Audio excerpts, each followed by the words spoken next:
कुछ किया है, इतना कुछ किया है कि शायद मेरे शब्द उसको बयां भी नहीं कर पाएंगे, इतना कुछ कर दिया है इन लोगों ने। आप समस्त क्षेत्रवासियों को 2020 की मंगलमय की हार्दिक शुभकामना देता हूं।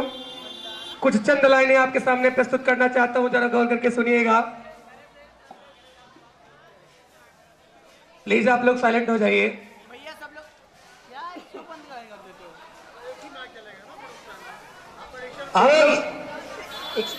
भैया सब लोग बैठ जाओ अपने अपने जगह पे। व्यवस्था के लिए प्रयास करते हैं तो असफल हो जाते हैं। तो असफल होने पे हमारे अंदर ये नहीं आना चाहिए कि हम इसको नहीं पा सकते हैं। तो उसके लिए चंद लाइनें कहना चाहता हूं आपके लिए। इंसानियत ही इंसान को इंसान बना देती है, इंसानियत ही इंसान को इंसान बना देती है। आखिर लगन ही तो हर मुश्किल को आसान बना देती है। कौन कहता है मिलती नहीं मंजिल हुनर वालों को, कौन कहता है मिलती नहीं मंजिल हुनर वालों को। आखिर मंदिर में रखे उस पत्थर को आस्था और विद्या मिलकर के भगवान बना देती है, भगवान बना देती है। अभी आप लोगों ने सुना होगा हमारे यहाँ चंद्रयान 2 लॉन्च किया गया था। जैसे अमेरिका में वैज्ञानिक चलते हैं नासा, वैसे हमारे यहाँ इसरो काफी विख्यात है, इंडियन स्पेस रिसर्च ऑर्गेनाइजेशन। तो किसी दुर्भाग्य के कारण संपर्क टूट गया था, लेकिन हमारे यहाँ के इसरो साहब का हौसला नहीं टूटा था। तो उन्होंने अपने कुछ शब्द बयां किया था चांद साहब से। गौर करिएगा क्या कहा था। ए चांद तू अपनी खूबसूरती पर मत इतरा, ए चांद तू अपनी इस खूबसूरती पर मत इतरा। हम फिर आएंगे तेरे हुस्न का दीदार करने, क्योंकि यहाँ पे चंद्रयान 2 टूटा है। हौसले नहीं, विक्रम रुका है, इसरो नहीं। अगर जिंदगी रही तो फिर आएंगे तेरे हुस्न का दीदार करने, क्योंकि ये मेरा हिंदुस्तान है साहब, कोई आतंकवाद को पनाह देने वाला पाकिस्तान नहीं है, पाकिस्तान नहीं है। समाज के लाइन में रहिएगा। आप लोग थोड़ा प्रयास ये करिएगा कि जातिवाद और धर्मवाद कभी मत करिएगा, क्योंकि हमारे यहाँ के जो राजनेता लोग होते हैं वो चाहते हैं कि खंडन करके किसी प्रकार से अपना वोट बैंकिंग बढ़ाएं। तो उनके लिए चंद लाइनें कहना चाहता हूं, गौर करिएगा। वो चाहते हैं कि वतन की अमनो शांति अमन बर्बाद हो जाए। वो चाहते हैं कि वतन की अमनो शांति अमन बर्बाद हो जाए। होते रहे ऐसे दंगे फसाद, होते रहे ऐसे दंगे फसाद, कत्लेआम, हिंदुस्तान फसाद हो जाए।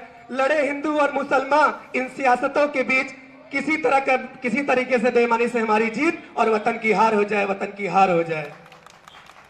तो पॉलिटिक्स लोग होते हैं, जनता जनार्दन को, पब्लिक को पैसा दे करके, एक लालसा दे करके उकसाते हैं कि आप उपद्रव करिए, तोड़फोड़ मचाइए, इसका विद्रोह करिए, विरोध करिए।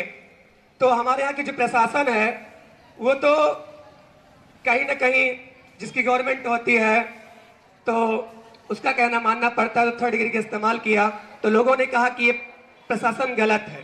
तो उस प्रशासन का क्या कहना था उन उपद्रवियों के लिए, गौर करिएगा।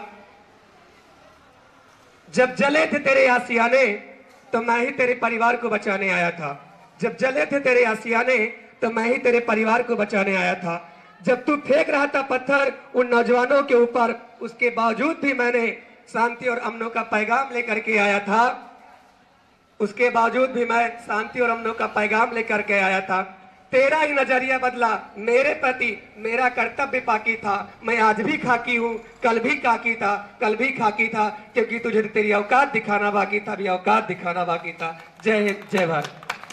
बहुत दुनिया भर की धार्मिक कट्टरता, राष्ट्रीय कट्टरता, आतंकवाद और धीरे धीरे जो दीमक की तरह से समाज को खोखला बना रहा है, ऐसी चीजों को फैलाने वाले कुछ लोग, कुछ समुदाय जो समाज को धीरे धीरे खोखला कर रहे हैं। ये चीजें सबसे खतरनाक इसकी ये पॉइंट है कि ये आपको एकाएक सामने नहीं दिख रही, ये धीरे धीरे बहुत ही ज्यादा खतरनाक तरीके से समाज को खोखला बना रहा है।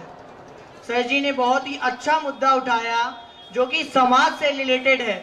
बहुत से लोग इस पर ध्यान तक नहीं दे पा रहे हैं, क्योंकि ये बहुत एक दीमक की तरह हो रहा है। जैसे लकड़ी को दीमक पकड़ता है तो जल्दी किसी को समझ में नहीं आता कि लकड़ी के साथ क्या हो रहा है, लेकिन लकड़ी धीरे धीरे कमजोर होती जा रही है।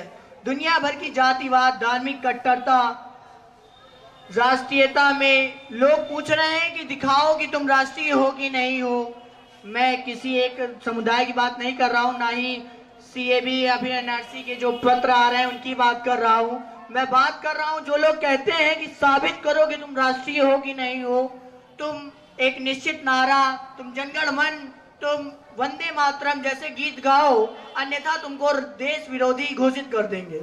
ऐसा कुछ नहीं है। किसी के एक गीत गाने से किसी की राष्ट्रीयता साबित नहीं की जा सकती।